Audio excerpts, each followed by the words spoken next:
So, is Dr. Venetia Grace. Should be speaking on two birds, one stone, ipsilateral eye surgery in traumatic third nerve palsy with aberrant regeneration. A very good morning, one and all. My name is Dr. Venetia Fonseca. My topic is ipsilateral eye surgery in traumatic third nerve palsy with aberrant regeneration, two birds, one stone, under the guidance of Dr. Amit sir.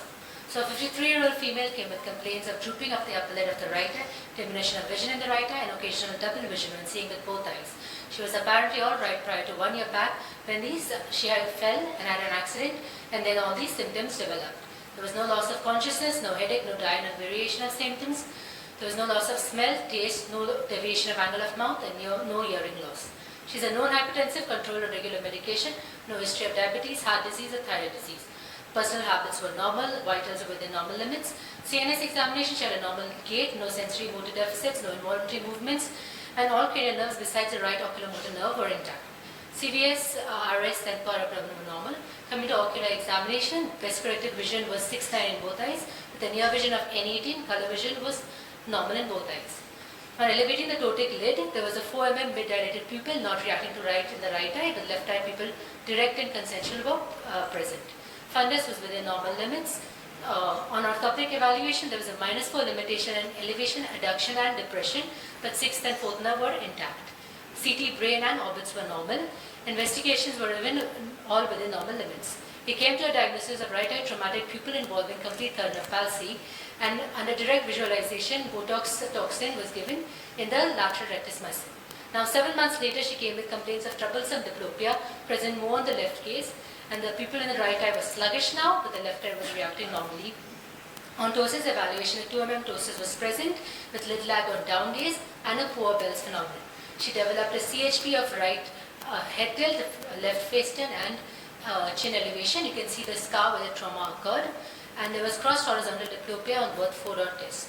This was the Hirschberg's.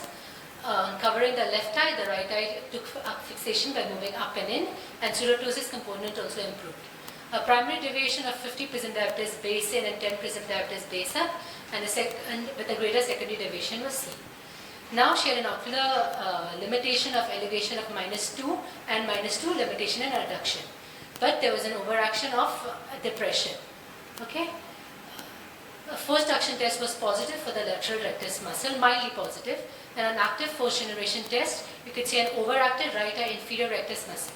Signs of aberrant regeneration like investuence, pseudobone graphies, depression and adduction, and pseudo-ARP were present.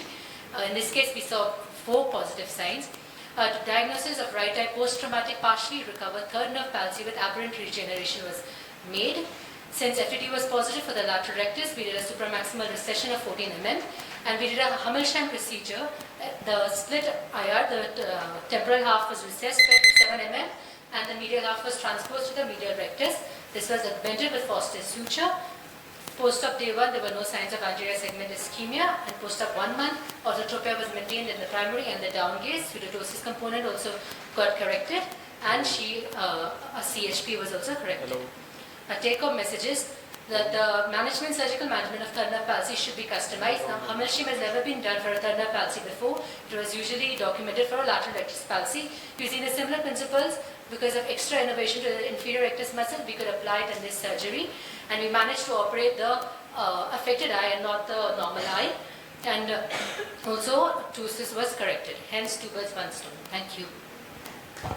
You did a CT scan only for this case. Why only CT scan? Because now palsy mein there's one indication before jumping to surgical intervention. MRI should be done if you rule out any nerves are not visible on CT. She gave a history of trauma. Actually, we did not advise the CT scan. She came with it, which was done outside. She had a history of trauma, and it was also the mark. So she didn't have any vascular. Yeah, but before going to surgery, you should have done one MRI at least.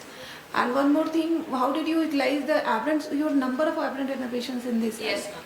So how can you, otherwise you can utilize that in surgical management? Normally they do the fixation duress squint surgery, but in this case, since patient was a bit not cooperative to operate the other good eye, so since we saw the increased action in inferior rectus muscle, we decided to utilize that and do surgery in the same eye.